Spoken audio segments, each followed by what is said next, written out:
এবার আমরা চলে যেতে চাই আবারও সিলেটে। জাতীয় নির্বাচন সামনে রেখে সিলেট থেকে শুরু হচ্ছে বিএনপির প্রচারণা। বিএনপির জনসভা স্থল থেকে সরাসরি যুক্ত হচ্ছেন সহকর্মী সাইফুল রিপন। সাইফুল, তারেক রহমান কখন এসে পৌঁছাবেন জনসভা স্থলে, বিস্তারিত জানাবেন। জনসমাবেশের আনুষ্ঠানিকতা কিন্তু ইতিমধ্যেই শুরু হয়েছে এবং সিলেটের এই আলিয়া মাদ্রাসা মাঠের যে জনসভা সেটিতে অংশগ্রহণ করার কথা রয়েছেন বিএনপি চেয়ারম্যান তারেক রহমান।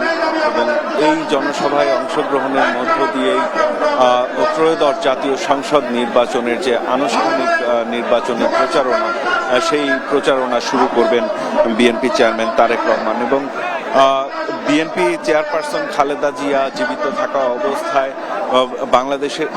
দেশের যতগুলো জাতীয় নির্বাচনে তিনি অংশগ্রহণ করেছেন, প্রায় প্রতিটি নির্বাচনেই তিনি সিলেটের হজরত শাহজালাল এবং শাহপরান রহমাতুল্লাহি আলাইহির মাজার জিয়ারতের মাধ্যমে তাদের নির্বাচনী প্রচারণা শুরু করতেন। এবং সেই ধারাবাহিকতা অনুসরণ করে কিন্তু এবার বিএনপির চেয়ারম্যান তারেক রহমান প্রয়াত খালেদা জিয়ার পদাঙ্ক অনুসরণ করে কিন্তু এই নির্বাচনী প্রচারণা শুরু করেছেন। এবং ইতিমধ্যেই এই জনসমাবেশের আনুষ্ঠানিকতা বেলা 11টার দিকে শুরু হয়েছে এবং এখন এই মুহূর্তে যারা স্থানীয় দলের মনোনয়ন পাওয়া যারা প্রার্থীরা তারা কথা বলছেন, বিএনপির জেলা পর্যায়ের নেতারা কথা বলছেন এবং তারা যেটি বলছেন যে সিলেট বিভাগের যেই 19টি আসন রয়েছে সেই 19টি আসন সবগুলোতেই তারা বিজয় এনে দেবেন বিএনপির চেয়ারম্যান তারেক রহমানকে, এমনটি প্রত্যয় কিন্তু তারা জানাচ্ছেন। এবং তারা যেটি বলছেন যে দেশের স্বাধীনতা সার্বভৌমত্ব রক্ষার জন্য এবং একটি কল্যাণমুখী রাষ্ট্র গড়ে তোলার জন্য আসলে জনগণের কাছে বিএনপি ছাড়া অন্য কোনো রাজনৈতিক দল সামনে নেই এবং সেই বিবেচনা থেকে দেশের মানুষ বিএনপিকে ভোট দেবে এবং ধানের শীষ প্রতীকে ভোট দেবে, এমনটি প্রত্যাশার কথা কিন্তু তারা জানিয়েছেন। এবং তারা যেটি বলছেন যে বিএনপি চেয়ারম্যান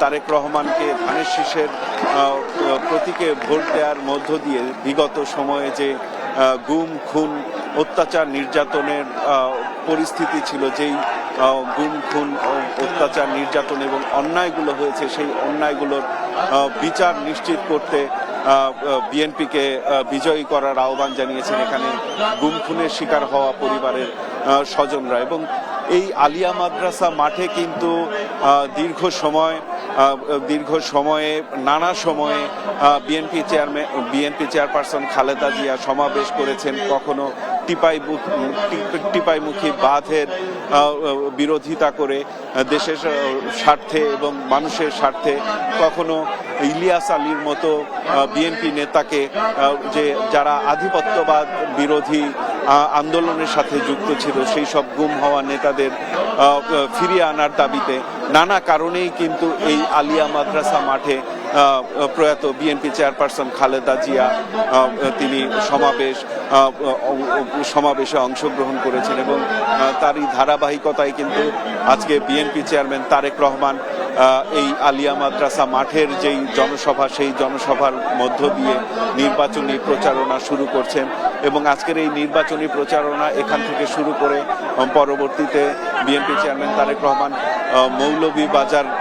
মৌলভীবাজার, হবিগঞ্জ, কিশোরগঞ্জের ভৈরব, নরসিংদী, নারায়ণগঞ্জ বিভিন্ন স্থানে কিন্তু জনসভা এবং পথসভা করবেন এবং সেখানকার স্থানীয় যে সংসদীয় আসনগুলোর দলীয় প্রার্থী আছেন তাদের জনগণের সামনে তুলে ধরবেন এবং ধানের শীষের পক্ষে তিনি ভোট চাইবেন।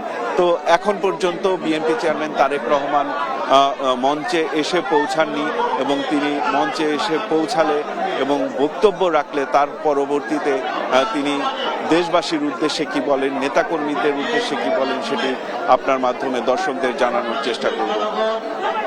এই ছিল আমার কাছে এখানকার সর্বশেষ পরিস্থিতি।